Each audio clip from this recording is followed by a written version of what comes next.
안녕하세요. 면접지도 길라잡이 경제 관련 학과입니다. 2024학년도 대인 면접 후기 한번 살펴보겠습니다. 건국대학교 경제학과입니다. KU 자기추천 전형으로 진행되었고요. 예, 면접 시간과 면접 위원 그리고 내용은 위와 같습니다. 자, 바로 살펴보겠습니다. 건대의 경우에는 1학년 자율활동의 부반장으로 활동한 기록이 있는데 리더십에서 가장 중요한 요소는 무엇이라 생각하는가라고 첫 번째 질문을 했습니다. 리더십 부분들에 대해서 묻는 부분들이고 또 어떻게 학교에서 생활하면서 뭐 공동체성, 협력, 소통을 했는지를 묻는 문항입니다.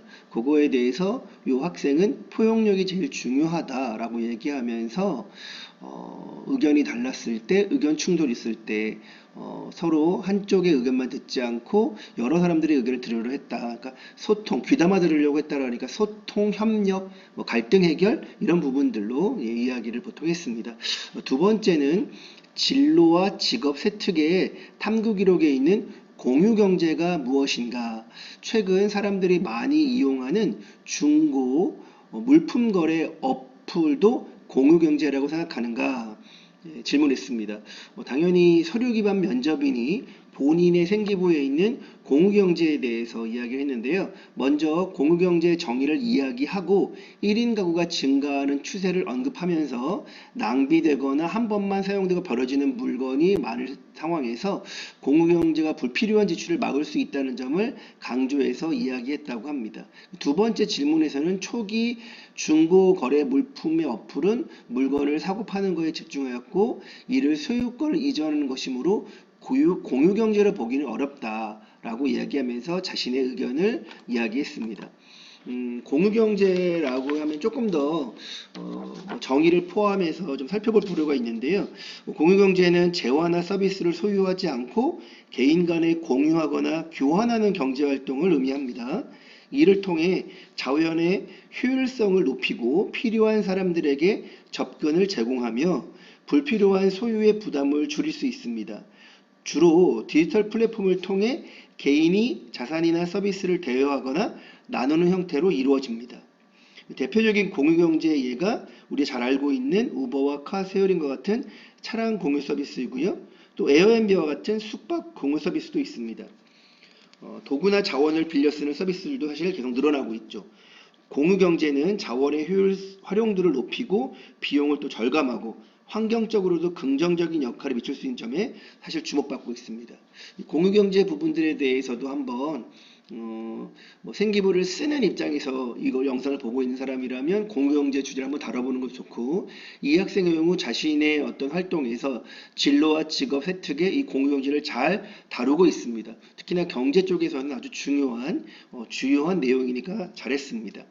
지금 제가 말씀드리고 있는 이 내용에 대해서는 추가 내용은 더보기欄에다가 넣어 놓을 테니까 한번 살펴보기 바라겠습니다. 자, 또 세 번째 질문으로는 동아리 활동에서 후생경제학을 탐구하는데 어떤 활동을 했는가 라고 했습니다. 그랬더니 후생경제학의 정의, 파레토 효율, 후생경제학 정리, 1정리, 2정리를 설명했다고 합니다. 또 1, 2정리를 현실에 실제 적용하는 것은 불가능한 이유를 또 이야기했습니다. 그러면 이 내용에 대해서 여러분 한번 살펴볼까요? 후생경제학이 뭐죠? 후생경제학은 경제활동이 사회의 전체적인 복지에 어떤 영향을 미치는지 연구하는 분야입니다. 이와 관련된 중요한 이론으로는 후생경제학의 제1정리, 제2정리, 그리고 파레토 효율이 있습니다. 후생경제학의 제1정리는 모든 경쟁적 시장의 균형은 파레토 효율적이다라는 것을 의미합니다. 즉 여러분 배운 완전 경쟁 시장에서 모든 경제 주체들이 이윤을 극대화하려고 행동하고 시장에서 자유롭게 거래가 이루어질 경우 자원의 배분이 파레토 효율에 도달한다는 것입니다.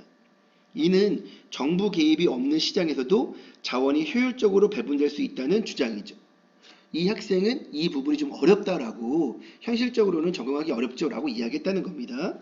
자, 이어서 후생경제학의 제2정리는요. 모든 파레토 효율적 배분은 적절한 자원 재분배를 통해 경쟁적 시장에서 달성될 수 있다는 것입니다. 즉, 소득이나 재산의 재분배가 이루어진다면 원하는 파레토 효율적 상태를 만들 수 있고, 그런 상태에서는 시장 메커니즘을 통해 자원이 효율적으로 배분될 수 있다는 뜻입니다. 이는 정부가 시장에서 적절히 개입하여 자원을 배분하더라도 시장이 효율적으로 작동할 수 있다는 점을 이야기합니다.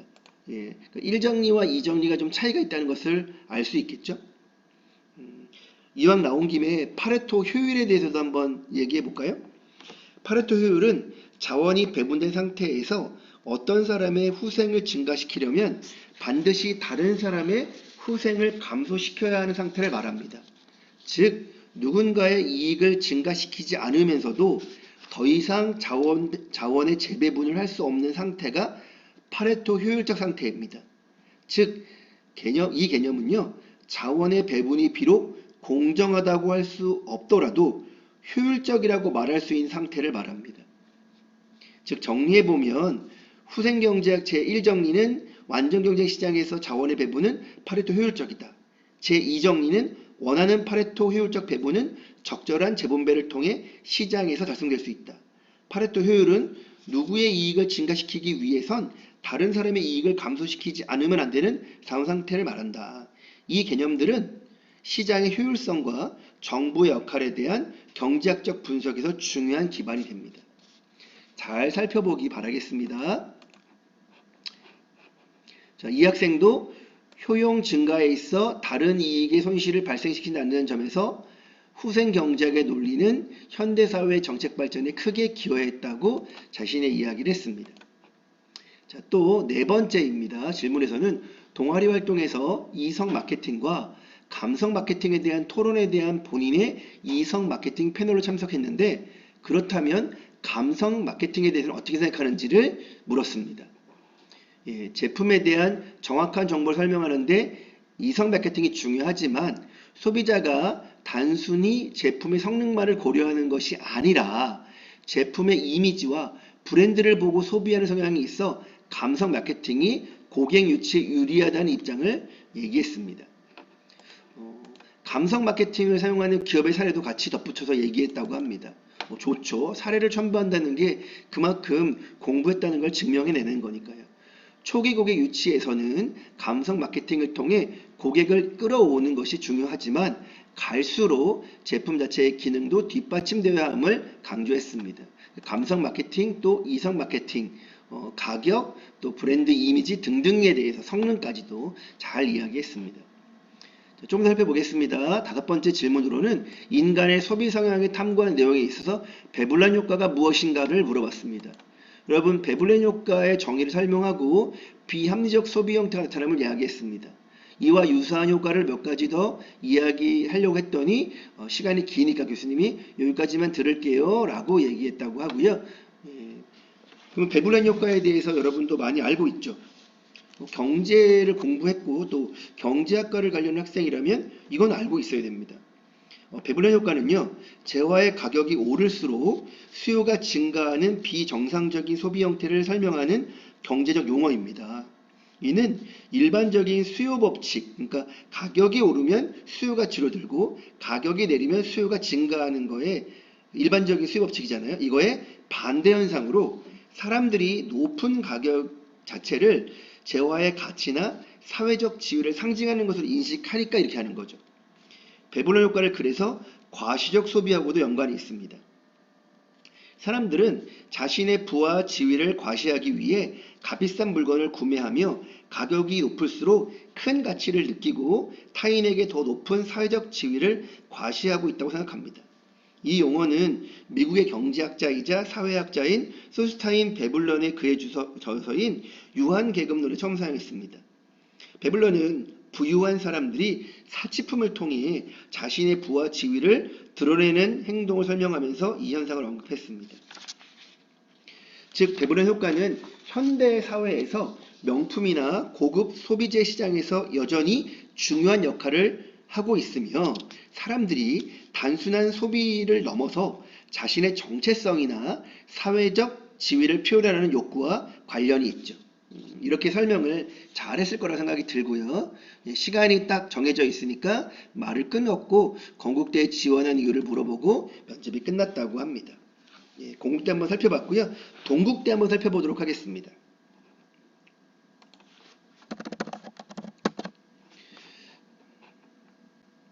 자, 동국대는 두드림 전형으로 예, 면접 시간 10분이었고요. 자, 나머지 내용은 여러분 읽어보고 똑같이 한번 보겠습니다. 첫 번째 질문으로는 수학 성적에 관련된 노력을 물었다고 합니다. 멘토링 활동, 개념 정리 노력, 설명해주는 시간을 좀 가졌고 여러 가지 순열에 관련되어 있는 것도 한번 이야기했다고 합니다. 여러분 왜 경제학과에서 수학 성적을 물어볼까요? 네, 문과, 사회과학 계열에서 수학을 가장 중요시하는 학문이 경제학입니다. 여러분이 대학에 들어가면 대부분 수리경제학의 내용으로 공부를 하게 될 것이에요. 그래서 수학 성적을 물어봅니다. 그리고 가능하면 경제를 이수했으면 하고 버릴 때 뭐 경제 수학이나 이런 거에 더 유리한 게 이 경제 관련 학과이기도 하죠. 자, 수학 공부, 경제학과를 가려는 학생들이라면 놓지 않았으면 좋겠습니다. 자, 두 번째 질문으로는 공매도를 금지하자는 의견에 반대했는데 그 이유는 무엇입니까? 라고 했다고 합니다. 여러분 공매도도 많이 중요하죠. 잠깐 설명을 좀 할게요. 또 지금 제가 말씀드리는 이 내용은 더보기란에 계속 제시할 예정이니까 예, 영상을 보면서 이 더보기란에 있는 글도 같이 보면 좋을 것 같아요. 예, 공매도는 투자자가 주식이나 기타 금융재산을 가지고 있지 않음에도 불구하고 해당 재산을 빌려서 판매 후 다시 구매하여 빌린 자산을 반환하는 투자 전략입니다. 주로 주가가 하락할 것을 예상할 때 이익을 얻는 방식이죠. 이 공매도 작동 방식이요. 주식을 차입하거나 주식을 매도할 때, 주식 하락에 기대될 때, 주식을 반환할 때 차익 실현하는 겁니다. 그러니까 이런 거예요. 예를 들자면 A 주식의 현재 가격이 $100라고 만약에 가정해 보면요. 공매도 투자자는 이 주식이 곧 하락될 것을 예상하고 이 주식을 빌려서 $100에 매도합니다. 주식이 예상대로 하락하여 $70가 되면 투자자는 $70의 주식을 매수하여 다시 반환합니다. 투자자는 처음에 $100에 팔고 $70에 샀으므로 $30의 차익을 얻은 거죠. 실제로 사고 판 거에 허수가 발생됐죠. 근데 이익은 발생한 거잖아요. 따라서 이 공매도는 좀 위험성이 있다고 얘기하죠. 공매도는 주가가 하락해야 이익을 볼 수 있는데 만약에 주가가 올라버리면 손실이 발생하겠죠. 이때 주가는 이론적으로 무한히 오를 수 있기 때문에 손실 또한 무한대가 될 수 있습니다. 또 사실 이런 경우에는 단기 매도를 하게 될 가능성이 많아요. 이걸 단타라고 하는데요. 공매도가 많아질 경우 당연히 주가가 인위적으로 하락할 수 있고 이를 막기 위해서 시장에서는 공매도를 제한하기도 합니다. 그런데 공매도는 시장에서 과대평가된 주식의 가격을 조정하는 역할도 할 수 있어서 주식 가격이 실제 가격에 가깝도록 반영을 도와주기도 합니다. 공매도를 통해 시장의 유동성이 증가돼서 거래가 더 활발해질 수도 있죠. 하지만 아까 말한 대로 과도한 공매도가 있을 경우 또 일부 투자자들이 시장을 조작할 경우 부정적인 효과가 나타날 수 있기 때문에 한국이나 다른 나라에서도 공매도 규제가 이루어지고 있고요. 특정 시기에 공매도를 금지하거나 제한하는 경우도 있습니다. 이 학생은 기관과 외국인 투자들에게만 유리하다. 기업의 실질적 가치를 판단하기 어렵게 만든다. 그러니까 아까 부정적인 요소들을 강조해서 이야기한 거죠. 예. 또 쇼 커버링 등의 방법도 있지만 근본적인 해결이 될 수 없다. 좀 더 살펴보시고요. 국내 시장은 제한된 시중을 가지고 있어 시장이 더 커지면 주가 하락을 부추기는 공매도를 금지해야 한다. 공매도를 금지하자는 의견을 반대했다. 그 이유는 그러면 공매도를 인정하는 거잖아요. 답변이 조금 애매할 수 있는 것 같아요. 지금 써놓은 거하고는요. 그러니까 한번 잘 살펴보기 바라겠습니다.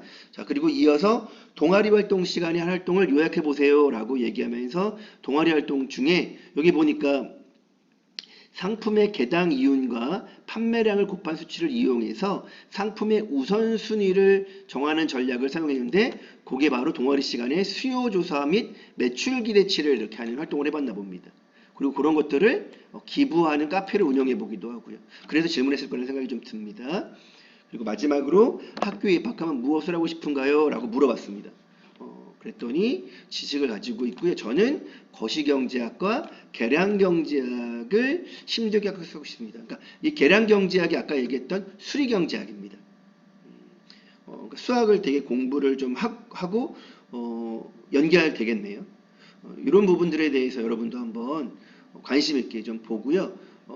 당연히 이걸 물어봤다는 얘기는 이렇게 답변했다는 얘기는 동국대학교 홈페이지에 들어와서 경제학과의 교수진들은 뭘 전공했는지, 어떤 교육과정이 있어서 어떤 과목을 공부하는지, 뭐 이런 것들을 살펴보지 않았을까라는 생각이 듭니다. 꼭 살펴보기, 여러분들도 그렇게 따라해보기 바라겠습니다.